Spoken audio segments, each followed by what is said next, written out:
Remember playing hide and seek as a child?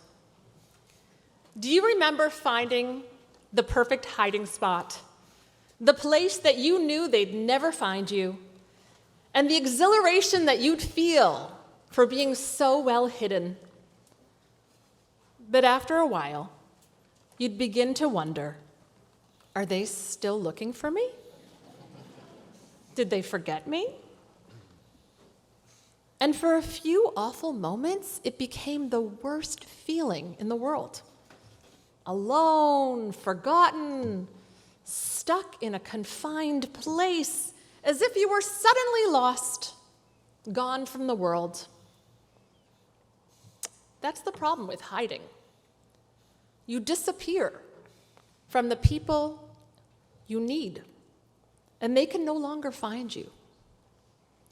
We live in a time when there are those who would want us to disappear, or at least hide aspects of our identity. We can be a part of certain groups, but only if we leave our Zionism at the door.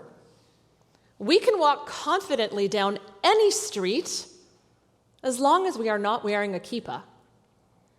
We live in an overwhelming time of rising existential threats. These days, we don't know who to trust. Truth itself is often dismissed for being inconvenient. More and more, when facts no longer serve the preferred narrative, they are discarded. Lately, we have experienced so many awful turns of events, one crisis rolling into another, so fast, we can hardly keep track. The constant overwhelm leaves us exhausted, disoriented, and tempted to stop paying attention altogether.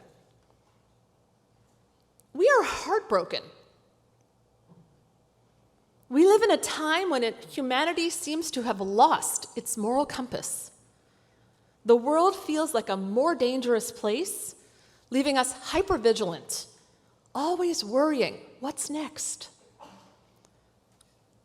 So we seek out hiding places. We retreat into work, into endless scrolling, into gourmet meals, into shopping, into anything that will let us not feel for a little while, turning to harmless distractions just to get by. And we can find ourselves not fully present. We want to show up for those who we love, but in our exhaustion and haste, we can forget to care for ourselves properly.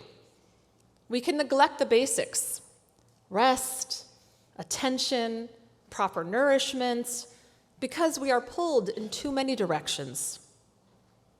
Years ago, when my father was in the hospital, my mother was back and forth constantly caring for him.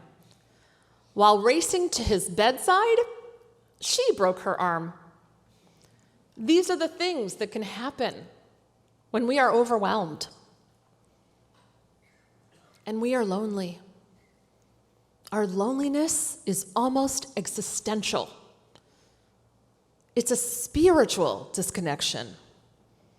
We carefully curate who we will let in, who we will speak with. We isolate ourselves. And that is the deeper problem with hiding. We disappear from the people who need us, and they can no longer find us. But Torah offers us a way back. It asks the piercing question, Ayekah, where are you?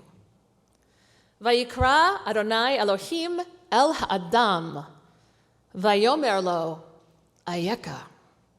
In the Garden of Eden, Adonai called to Adam and said, Ayekah, where are you? Why did God ask this? At that point in the story, there were only 2 people in the entire world. God knew where Adam was. The point is not that God can't find us, but that we can get lost, even from ourselves.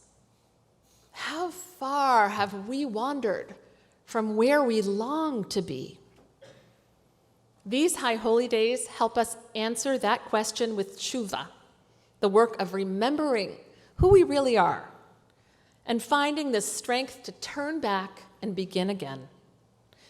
We have gone astray in so many ways, in a myriad of small everyday moments. Your partner asks for help with something minor, and you react as if it's a burden. A stranger hesitates in front of you at a checkout line, and you become irritated and impatient. You see an acquaintance on the street approaching with a friendly smile, and you pretend not to notice them. A child interrupts your work, and you snap, "Not now, I'm busy." With the sacred practice of cheshbon hanefesh and accounting for our souls, we retrace our steps and we examine the moments when we yelled instead of listened, when we chose distraction over presence, when we ignored the chance to connect. We unpack the times that we went astray. We confess, "I thought I was being honest, but actually, I had a failure of compassion. I thought I was just setting boundaries, but actually, I was withdrawing out of fear, failing to stay present. I thought I was protecting someone by not telling them the truth, but actually, I was shielding myself from discomfort, a failure of integrity." When did we fall short of kindness? When did we withdraw out of fear or anxiety? And when did we become so good at hiding that even we forgot who we were? Ayekah. This question not only asks where we are, but who we are called to be. Can we be a little more vulnerable with each other? Can we acknowledge when we have been wrong, even if we are angry, even when we feel righteous? Is it possible to see someone else's perspective and admit that we may have missed something? Maybe it's not so important to be right all the time. The Torah teaches, in a time when there are no mensches, be a mensch. We can't repair a relationship until we apologize. We cannot undo a wrong choice until we face it. Without tshuva, without the courage to name the wound and tend to it, the pain only deepens. Wounds fester instead of mend. And yet, when we do the work, something long hidden begins to shine through. Beneath the layers of hurt and self-protection lies a deeper wholeness waiting to be uncovered, like gold beneath clay. In a folk tale, a child came upon a giant statue standing in a field in a deserted city. It was ugly, crusted in gray, with jagged edges jutting out. The child stared at the monstrous structure, and over time, noticed a golden light peeking out from the bottom of the clay. She brought her mother over, and they looked more carefully, and sure enough, deep under the gray clay was the gleam of gold. No one had known that this deserted statue was made of pure gold.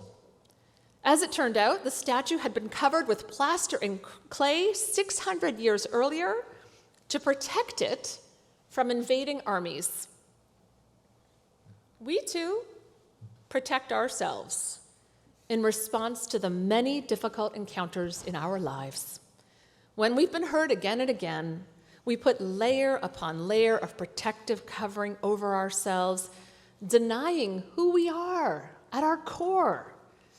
We cover the tenderness that once came naturally.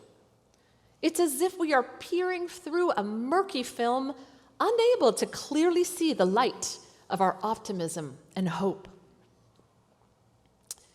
7 weeks ago, we observed Tisha B'Av, a day of communal mourning when we chant Ayekah, the Hebrew name of the Book of Lamentations.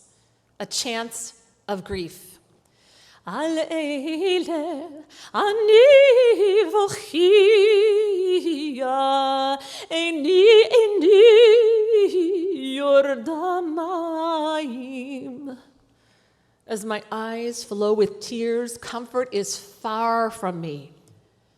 I have forgotten what happiness is. Ayekah, the book of Lamentations, is the anguished cry of suffering. Our sages point out the word Ayekah shares the same letters with Ayekah. They invite us to trace a path from the cry of Ayekah, how can this be, to the first glimmers of hope in the call of Ayekah, where are you? This idea holds out the possibility that things could be different. Like lowering a rope into a pit of despair, it urges us to climb out from hiding and state, Hineni. I am here. I have strength. I can make a difference because things can and will change. The biblical Joseph was left for dead by his own brothers in a pit, then sold into slavery, then thrown in jail. But he never forgot who he was at his core, his strengths, his derech, his true path. He was a dreamer, a translator of dreams. And ultimately, these dreams not only led him to freedom and prosperity, but also did this for the Israelites too. We, the Jews, are dreamers. We have survived harrowing circumstances by refusing to succumb to despair, remembering our strength, and rising again. Even though we may not feel up to it, even though we may have doubts, even though we may not feel like joining in the fight, we will hide no longer. And we are not alone. The journey is one of seeking. We seek a sense of connection, a sense of renewed trust, a sense of rightness once again in the world, a sense of belonging. We have been disheartened when we reach out to those who would turn away from us. May we remember that there are many who will support us if we only keep seeking. When we are feeling disoriented in an upside-down world, when we feel lost, may we remember to reach for our spiritual grounding. And may we remember that when we reach out, God is reaching toward us. Elijah the prophet hid in a cave, consumed by fear and despair. He fled for his life, alone and defeated. Then God passed by, and a mighty wind tore through the mountains, shattering rock. Yet God was not in the wind. After the wind, an earthquake. But God was not in the earthquake. After the earthquake, fire. But God was not in the fire. And after the fire, a kol demamadaka, a still, small voice. And in that stillness, God was found. It wasn't thunder that drew Elijah out, but gentleness.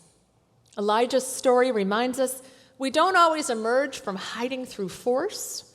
Sometimes what calls us back is a moment of quiet presence, a voice that says, I will hide no longer. I'm still here. And so are you. We are challenged to take a leap of faith. The Torah teaches, Na'aseh v'nishma, we will do, and we will understand. Sometimes we need to act in good faith and then reflect on its meaning. Act first. Don't retreat. Sit with others. Show up. Because when we share pain, it diminishes. When we share joy, it increases. This is how we begin to answer loneliness. We are strengthened by one another. A modern midrash written after October 7th offers a lesson about grief. A grieving mother who lost her son cried alone at home day and night. When the people of her town saw the depths of her suffering, they brought her out and journeyed with her across the land. Wherever they traveled, people cried along with her, until it seemed as if a shofar sounded from one end of the earth to the other. And through the shared outpouring of grief, sorrow diminished a little in the world. Our good work, our kind words can help shape how the future unfolds, one kindness emanating to another. Teshuvah is not meant to be a punishing process, but rather a way to open our hearts.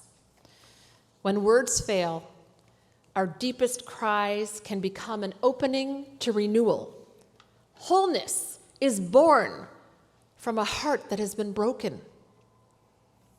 Psalm 30 promises, "We may lie down weeping at nightfall, but joy comes in the morning."